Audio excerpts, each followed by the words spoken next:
Welcome to the Women's Money Wisdom Podcast. I'm Melissa Joy, a certified financial planner and the founder of Pearl Planning. My goal is to help you streamline and organize your finances, navigate big money decisions with confidence, and be strategic in order to grow your wealth. As a woman, you work hard for your money, and I'm here to help you make the most of it. Now, let's get into the show.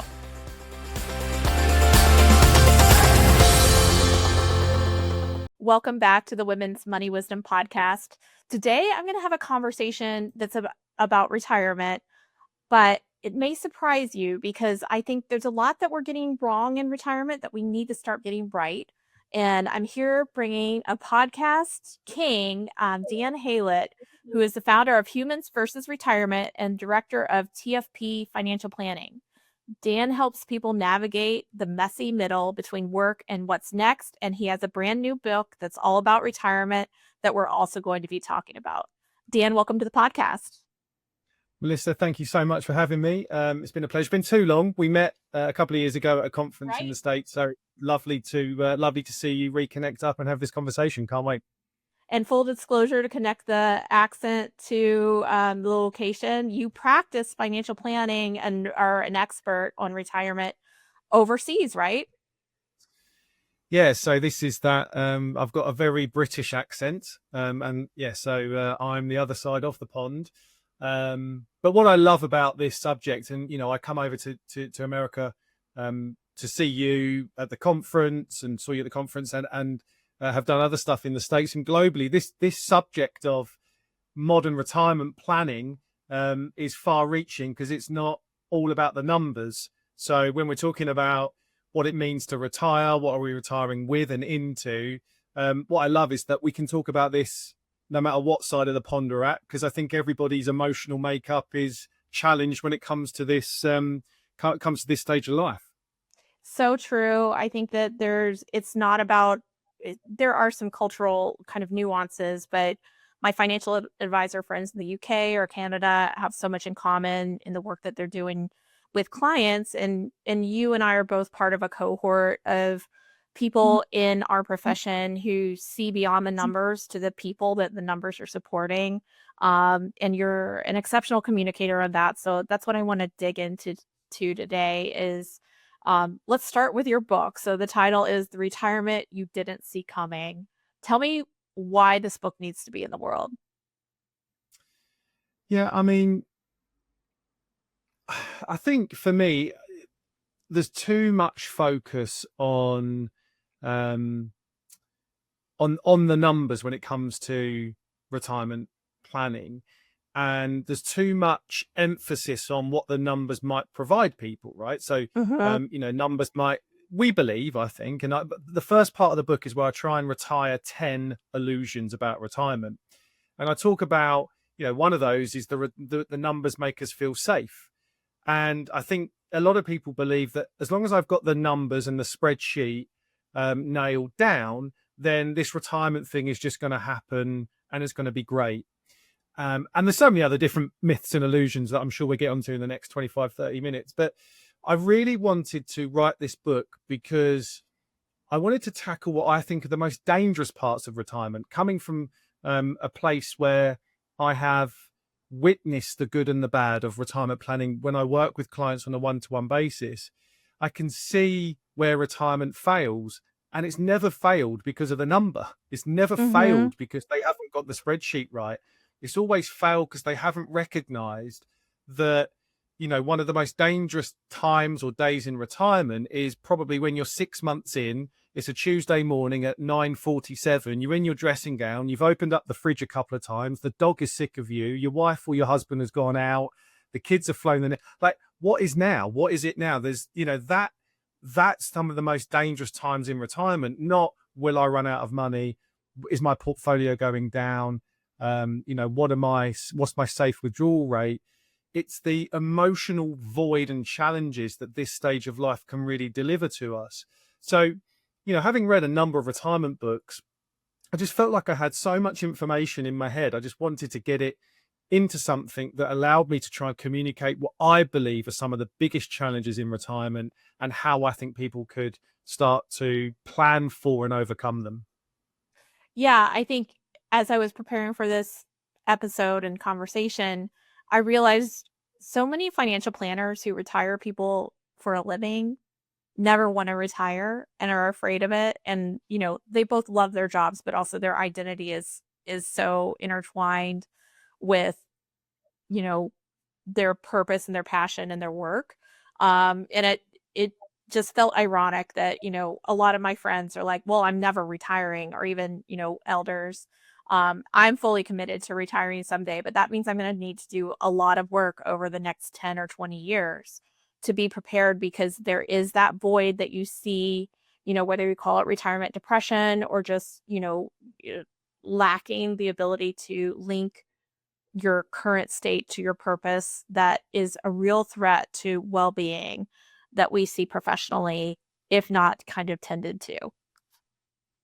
Yeah. I mean, I think it's really interesting when I speak to other financial advisors. So, you know, um, I've been fortunate enough for my work to take me to places like the Shift conference where we met, where I've kind of presented my work and my thoughts to other financial advisors, and financial planners. And what's really interesting, Melissa, is when they come up to me and go, "Thanks, Dan. That was," I mean, it sounds like I'm praising myself here, but a lot No, of them do praise say, yourself. "Thanks, It's Dan. all good. That was amazing." Um, and but the next bit's really interesting. "Thanks, Dan. That was amazing." And I think I'm definitely going to take some of that into the client work I'm doing. But it's had a really big impact on me. That's kind of, I get Mhm. that a lot. It's, well, you've met, and it's, when I start talking about identity and purpose and structure and well-being and all of the I'm sure we're touching to the emotional curve that I've come up with about how these different emotional stages of retirement.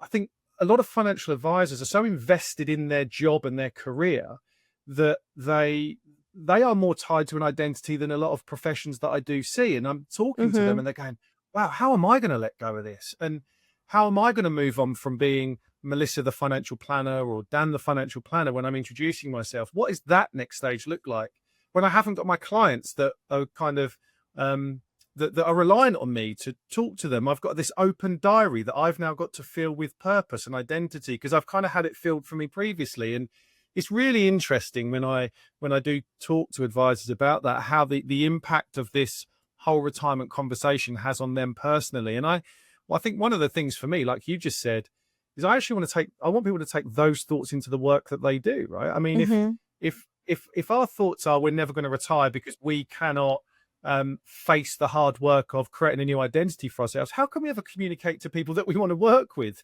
about, trying to face that head on and what the challenges are around that? I think it can be, the two conversations can really work hand in hand. Yeah, and I if I were working with a financial planner, I'd want someone who could be personally introspective, because that's what I think the best financial planners are seeking with others, is to find that truer self, find what's inside, get up Maslow's hierarchy of financial needs, beyond the basic needs and things like that. I think this would Mm. be a good time to talk about what are those emotional stages. So you've seen and observed and spoken about retirement, researched it. What do you see as what someone can expect as they start to contemplate their own, it sounds like contemplate your mortality, contemplate your retirement. It's not a finish line, right? It's the start of a different stage of your life. Yeah, and I think that's probably the key point, isn't it? I mean, it's not if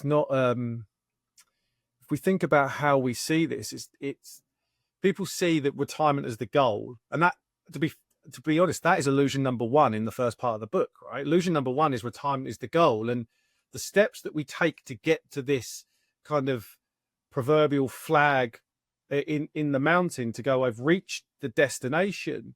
um you go through all these emotional stages to reach the destination, and you've reached the destination, and then there's just this like sheer drop of Yeah. like, what's next, Or what happened? like, like I Yeah, thought it would right. feel so good. I've had that in career phases in the past where it's like, if once I'm here, everything will be figured out. Then you get there and you're like, oh wait, like this doesn't Yeah. feel great. And actually, I think, and I will get to the answer to your question, but it kind of leads into this.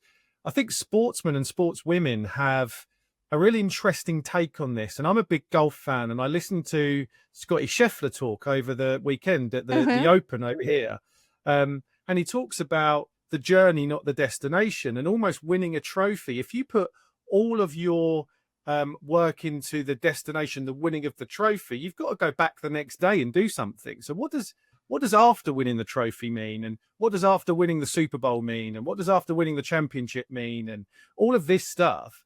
And I think, you know, it's really challenging for people. If you see retirement as the destination and you get there and you haven't planned for what's next, it can be hugely challenging.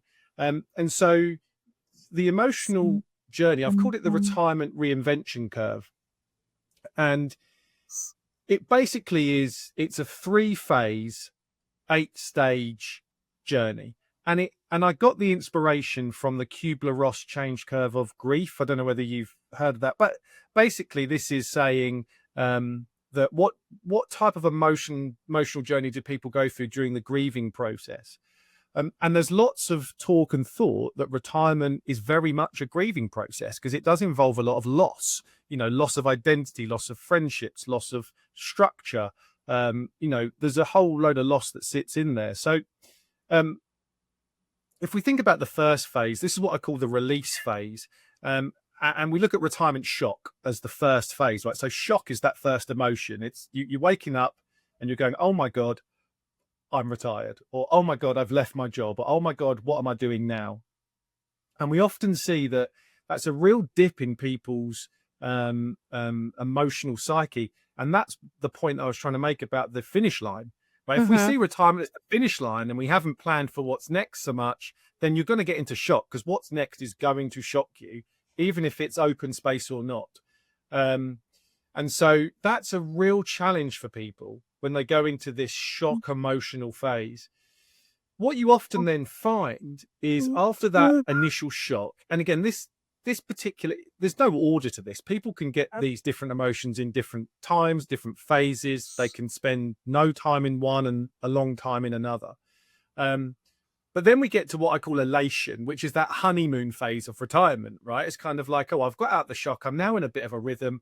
It feels like one permanent holiday. This is wonderful. Like I'm getting up when I want. I'm kind of doing the things I want, etc., etc. But the trouble with any honeymoon or any holiday, right, that they kind of come to an end. And the trouble is when you treat retirement like a permanent holiday, you don't actually enjoy the holiday. The reason why we enjoy the holiday is we build up to it, we do it, and then we have to come back to a bit of reality. So we look forward to the next holiday that we go on. My favorite part of holidays is the anticipation phase. Like I love vacations too, but you know, like that having that 6 months of just thinking ahead is such an important part of the journey for me. So Yeah, I get absolutely. Absolutely. And then that last bit of the first release phase is after that elation, after that kind of real, well, this is what time is meant to be like, things just start to become a little bit cloudy. It's like it's called unease, as I call it. So just feels things start to feel a bit off with people. It's like, well, is this it? Is this kind of, you know, is this what it's meant to be? I'm still getting up, you know, at 9:30. I haven't really got much structure. I've checked my inbox a couple of times. No one's emailing me. You know, these kind of things that people really struggle with. And that's when I do see a kind of this where people start going back to work because they get frustrated and they're not sure why they feel bad. It's like, I'm retired. I've got the spreadsheet sorted out. It should be better. I feel bad. They can't figure out who they're going to be. So they go back to the thing that they was, even if they did want to get away from it. So that's what really starts to happen when we go through this curve. And I think the problem is when we go into the second stage of rebuild, at its lowest ebb, we get into like doubt, right? And actually in the Kubler-Ross change curve of grief, the lowest ebb is depression. And I don't think there's no surprise that, you know, depression rates in retirees are on the rise. You're 40% more likely to be diagnosed with depression in retirement than if you're not in retirement. You know, these are the stats that are coming out. And you do see people enter into this phase of their life that haven't planned that well for the emotional journey. And they get into this self-doubt phase, quite depressive states. And they really, really struggle to to rebound back, start igniting and flourishing in their life, because they just haven't figured out what they want to do, and they get into this spiral down. So I think that's why it's so important to just recognize these different states. And you're probably going to go through every one of them at some point, but it doesn't mean you've failed. But, retirement isn't a binary outcome, right? I mean, it's not a pass or fail. It's just kind of like a journey. Hmm. And we're all going to go through different emotions, but understanding them, understanding why you feel like it, and having some maybe tools available to you to be able to feel like you know how to work your way out of it, or start questioning how you can, move on to the next phase, or start to feel like you're building a life post work, is so, so important. So let's talk about that building phase. You have Yep. tools or suggestions that can help you to be, you know, resourced to change the status from that unease. And I have to be thinking you're experiencing a deficit in relationships in that moment of unease, because so many of us have so many critical relationships that are defined and held within work. So how do you go about turning things around or kind of pivoting to maybe a more positive or constructive phase? Yeah. And it comes back. So the next kind of chapter in my book is about trying to figure out how to do that, right? And I talk about the Mhm. 5 pillars of a thriving retirement. And those 5 pillars are purpose, identity, relationships, structure, um, and well-being. So, and you mentioned relationships, which I think is really, really important. So what I say to people is, I think even if you feel like you've got all of this figured out, you're still probably going to touch upon some of these emotions anyway, because you haven't got it figured out, because you simply don't know what's going to happen, because you've never been retired before, or that kind of thing, right? We don't know how we're going to react, but we can have an idea. The key thing for me is figuring those 5 things out. So purpose, identity, relationship, structure, and well-being. And you mentioned purpose, Melissa, a couple of times. I think that's number one for a reason. I do think Mhm. that purpose is center and central to us as human beings living a happy and joyful existence. Um, and our careers and work have given us a reason to pull back the duvet. Even if we don't necessarily really like it, it's give us a sense of purpose. Um, And actually, I think people underestimate how much they do like about their job, even if they tell people they really don't like it. There is still a number of things that give us a sense of purpose. And the thing about purpose for me is that it's kind of misunderstood, in that we we believe that we need this kind of change the world type purpose, this kind of inspirational TED talky type purpose, and we don't. We just need to find the things that matter to us, and purpose can be tiny as long as it makes us feel joyful in what we do. Um, and so if we figure out what I say is going to make us pull back the duvet in the morning, if we can figure out who we want to be without the job title, which I think is going to be hugely important, um, and not just who we're going to be without the job title, but who we're going to be as a person. And then the relationship thing, as you absolutely said, our relationships with our partner or our spouse, our children, our established friends, our work colleagues, etc., is going to rapidly change over that course of retirement. And we need to work on that. We need to figure out who we want to spend more time with and who we don't.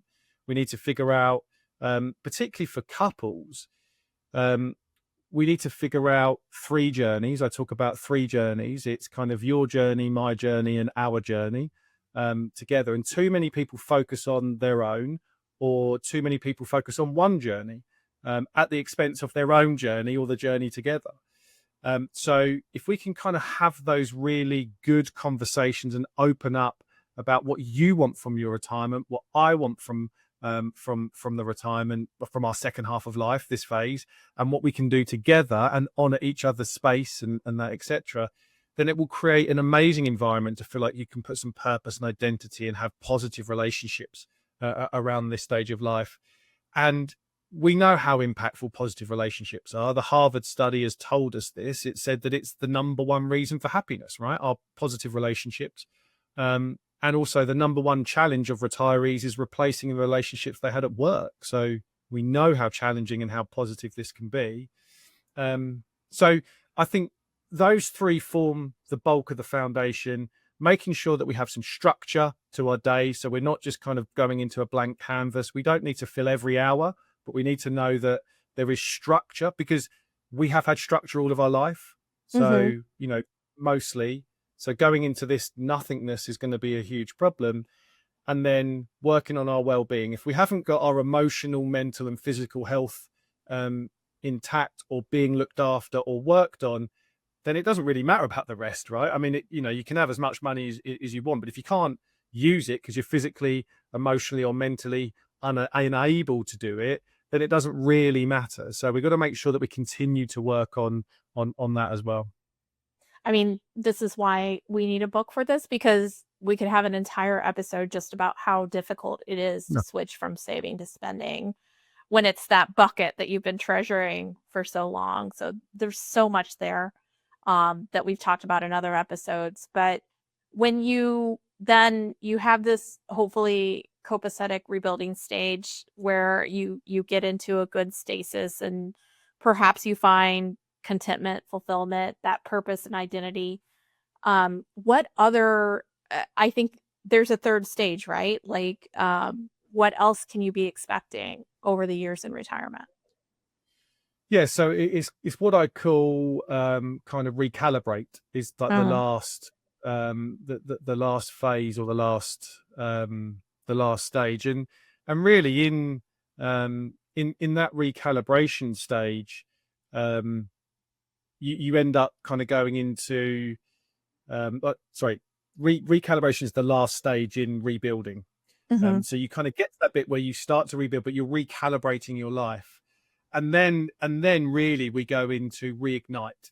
So really, when you feel like you're at this point where you you get to a point where you've found something, you've kind of ignited something within you, a project that lights you up, a relationship that feels deeper. I talk about rhythm a lot. A rhythm that makes your days feel alive. I think we've we've got this internal rhythm, and we've had it, and we kind of take that away. And I'm a big believer that human beings are creatures of rhythm, right? I think that's when we're at our best, when we kind of get into a rhythm. um, and then the great thing about this is that you don't really notice it. You just realize that you're excited to get up, and you're curious again, and you look forward to things. And that's the kind of the real kind of ignite phase. It's not about kind of finding the thing. I think it's just about reconnecting with what makes you feel alive, right? And so a lot of people have long held ambitions or dreams or goals or objectives that were squashed because of work, and they start to realize that it can be, some of my most wonderful clients have just started painting again, or listening to music that they never got round to, or going to concerts, or started up cooking, because they've always had this weird obsession with cooking and never been able to dedicate any time to feeling like they can get better at it. And that's what is igniting them, right? The very simple things that don't sound grandeur, but it's making them get up, and they're enjoying their days doing it.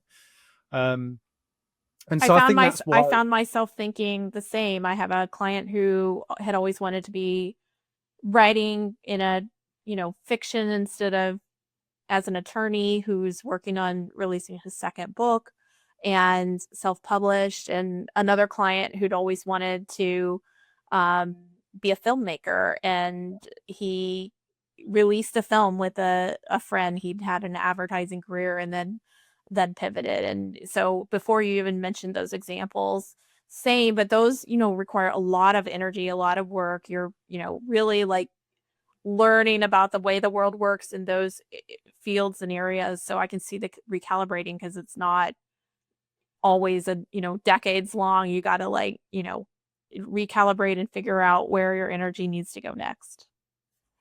Yeah, and I think intention is kind of one of my big words in this. It's, you need to be actually, I think, more intentional than you've ever been, because you've kind of now got to figure this all out by yourself. You've got no one really spoon feeding you any of this stuff, right? You know, like we talked about identity. If someone asks kind of who are you, well, they kind of go, what do you do? Sorry, we answer it with our career, our job title, or we Hmm. give them a business card. So we're spoon fed our identity, we're spoon fed our purpose, we're spoon fed our structure. You know, our calendars are filling up for us now, in an automated world, right? I mean, people book into my calendar. I booked into your calendar, and we never really spoke, right? Hmm. Because it's now, you know, so people are booked. But my calendar is open to certain people. You can book into the calendar. My days are almost filled a little bit for me. I don't have to work very hard on filling Monday to It's true. Friday. Um, Yes. you know, so you don't, right? I don't have to work hard filling Sunday because I play golf. And then I kind of, my kids tell me what I'm going to do on a Saturday, right? So my diary's kind of pretty much done for me. um so my structure's being taken, my relationships are kind of on me, right? Work, family, home, my golf buddies, etc. But once all that is kind of stripped away, we have to be more intentional about what we want to do, why we want to do it, how we want to do it, more thoughtful. We need more space, we need to give ourselves more grace to have that downtime to think. And I think that's part of the trouble I see with a real modern day Gen X retiree, is that I'm part of that group, been brought up and are living in a very noisy, always on world.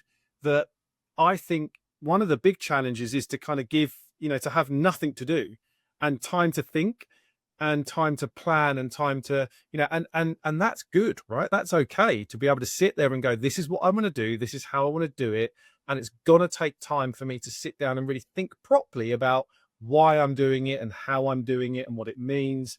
And I think so many people think they have to, you know, I don't know, finish on the Friday evening and have everything planned from the Monday morning because, you know, I need to make sure I'm busy.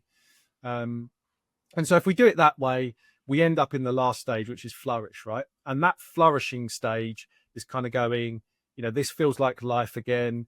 You're not searching anymore. You're not measuring against anything. You're not second guessing any choices. You're not trying to prove anything to anybody. You're just living a way that simply feels true to you. And that's what I think is where everybody should really aim for at this phase of life.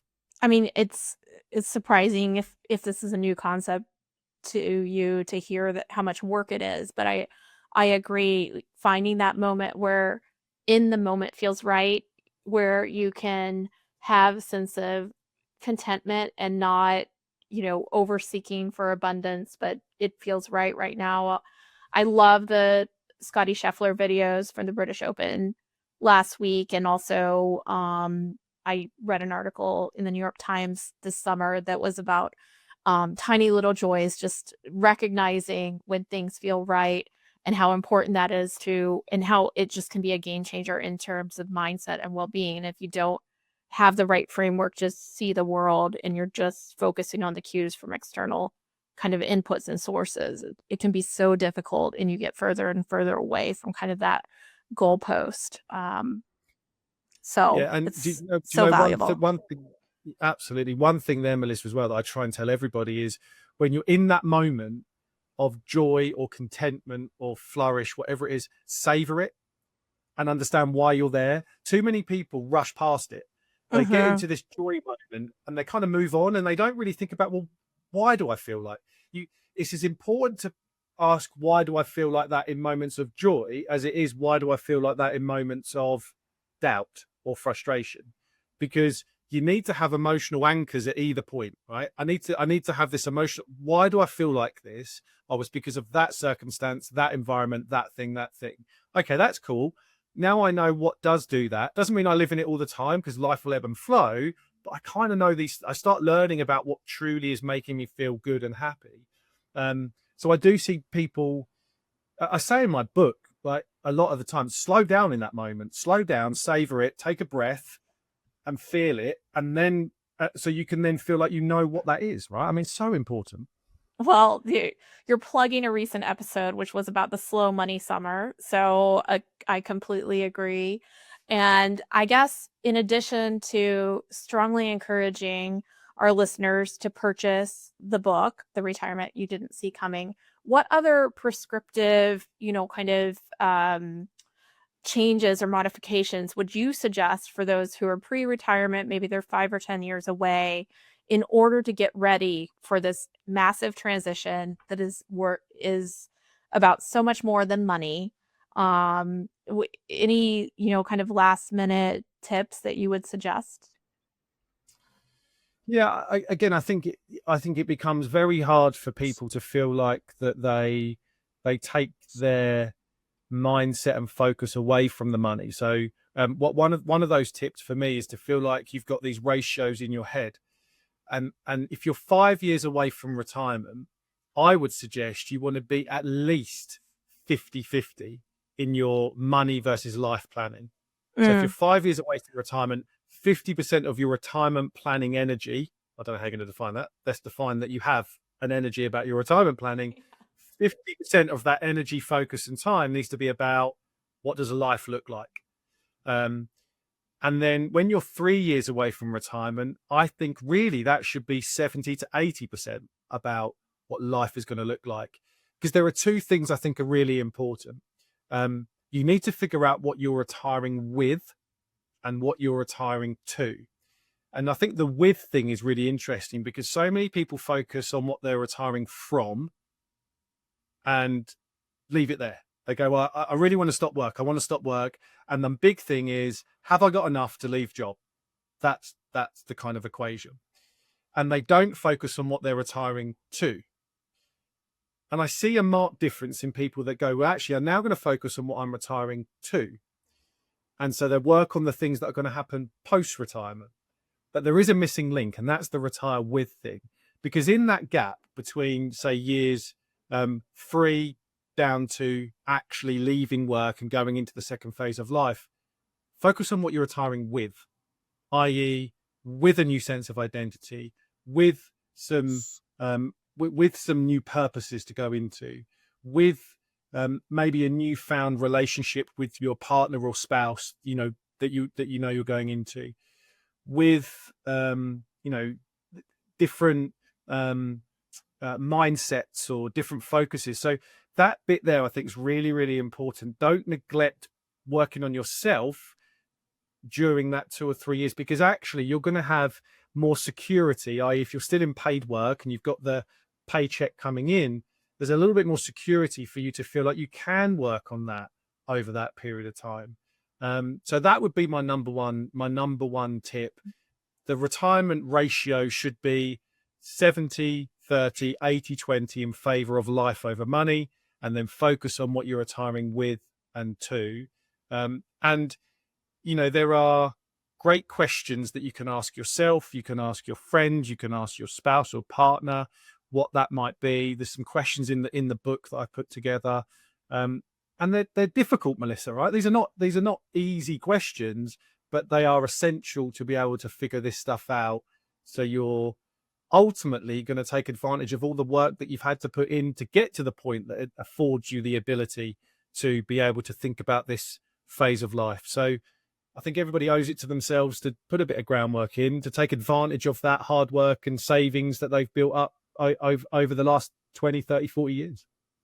Absolutely. An investment of your resources into support and um, a framework that can be sustainable in retirement is so important. And if you find that the professionals you speak with are only talking about, statements and, holdings and investments, then you may need additional professionals, or you may not be working with the right professional, because I know integrating these concepts into a preparation for retirement to me is table stakes. This is just has to be something where you can't anticipate that everybody's got that part figured out, because we see it.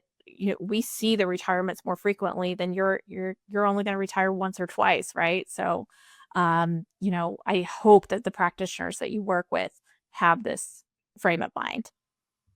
Yeah, absolutely. And I think that's, yeah, it's so crucial because, as I said, I've got stories in the book where I worked with people that had some of the most beautifully color-coded binders that you've ever seen in your life, right? It's kind of, they've got the binders, they've worked with advisors before, or they've figured this stuff out themselves, and they're coming with this binder and they're going, look at this is amazing. I've got all the money stuff figured out, but I still feel really lost. But it's kind of like, there's this, so, I do think it's the professional's job to connect the two, connect money with meaning. So what I say, connect kind of the spreadsheet with the stories, or the number with the narrative, to bring that gap together about what retirement looks like on a spreadsheet and what retirement actually feels like to live in. Because otherwise the spreadsheet is meaningless. So, and I think that's, that's what's really important to me, to make sure people take advantage of that, of what the hard work that they've put in. Well, Dan, I know our listeners received a gift by listening to this episode. How can people find more? Because you have so many great resources, including the book. Where can we find you to keep following and learn more? Yeah, so my pretty much predominant and only social media space is LinkedIn. I'm trying to wean myself off the social media, but I can't. I'm addicted a little. No, I'm good. Yeah. So I'm on LinkedIn. My website, humansversusretirement.com, so humansvsretirement.com, has all my stuff on there. So my podcast that you very kindly mentioned at the start, Humans versus Retirement, and all the episodes are on there. My blog, my weekly newsletter, etc. So everything is kind of is on there for people to look at. And please connect up and have a look through all the stuff. And if anything resonates, reach out. Well, the next time you're here in the States, I hope to see you again. And thank you so much. And congratulations on the new book. Thank you. Appreciate it.